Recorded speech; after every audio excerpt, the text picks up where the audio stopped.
మాతో ఉంటే మేము మిమ్మల్ని కాపాడుకొస్తాం, మాతో లేకపోతే మిమ్మల్ని తొక్కిపడేస్తామనేటువంటి మీడియా ఆధిపత్య ధోరణి అన్నటువంటిది ఇప్పుడు ఆంధ్రప్రదేశ్లో బాగా పెరిగిపోయింది.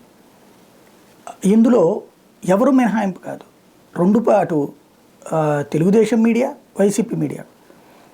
నాగబాబు గారి కుమార్తె నిహారిక పెళ్ళి, ఆ తర్వాత ఆ మధ్యన విడాకులు, అది వాళ్ళ కుటుంబ వ్యవహారం. మనకెవరికన్నా అవసరమా? వాళ్ళ కుటుంబ వ్యవహారం వాళ్ళ కుటుంబంలో చూసుకుంటారు, మంచో చెడో మనం జడ్జి చేయలేం. కాకపోతే అప్పుడు విడాకులప్పుడు సాక్షి రాస్తే నాకు బాగా గుర్తు, కామెంట్లు చాలామంది, మీ బతుకింతే, మీకు కొంపలు అట్టున్నాయి ఎట్టున్నాయి, షర్మిలది ఎట్లుందని చాలామంది కామెంట్ చేశారు. ఇప్పుడు తెలుగుదేశం అనుకూల మీడియా అయినటువంటి ఈనాడు రాసుకొచ్చింది వాళ్ళ డిజిటల్ మీడియాలో.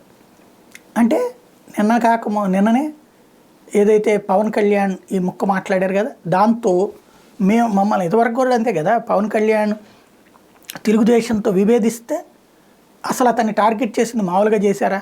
ఇప్పుడైనా అంతే. ఇది ఒక మాఫియాలాగా తయారైపోతున్నటువంటి రోజుల్లో తాజాగా ఈనాడు రాసుకొచ్చినటువంటి కథనం చూస్తే, విడాకుల గురించి మాట్లాడి నిహారిక కొణిదెల మరోసారి వార్త నిలిచారు. ఓ యూట్యూబ్ ఛానల్ నిర్వహించిన ఇంటర్వ్యూలో పాల్గొన్న ఆమె డైవర్స్ తీసుకోవడంపై స్పందిస్తూ ఆ బాధను తట్టుకోలేక ఎన్నోసార్లు ఏడ్చానని అన్నారు. విడాకులకు ముందు ఆ తర్వాత ఎదుర్కొన్న సమస్యలను వివరించారు. హోస్ట్ సంబంధిత వీడియో లింకును సోషల్ మీడియాలో షేర్ చేయగా నిహారిక మాజీ భర్త చైతన్య జొన్నలగడ్డ రియాక్ట్ అయ్యారు. వాస్తవాన్ని తెలుసుకోకుండా ఒకవైపే మాట్లాడడం తప్పని పేర్కొన్నారు. ఈ మేరకు కామెంట్ సెక్షన్లో సుదీర్ఘ పోస్ట్ పెట్టారు. హాయ్, ఇటీవల నిహారిక ఎదుర్కొంటున్న నెగిటివిటీని దూరం చేసేందుకు మీరు చేసిన ప్రయత్నాన్ని అభినందిస్తున్నా.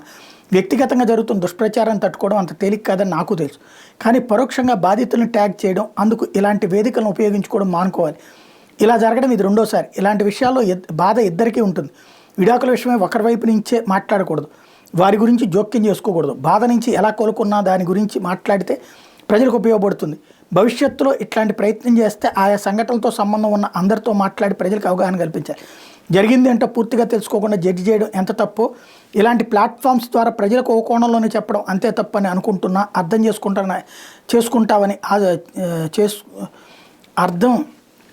చేసుకుంటావని ఆశిస్తున్నా అంటూ వాళ్ళ మాజీ హస్బెండ్ ట్వీట్ని ఇక్కడ హైలైట్ చేసుకుంటూ వచ్చింది ఈనాడు.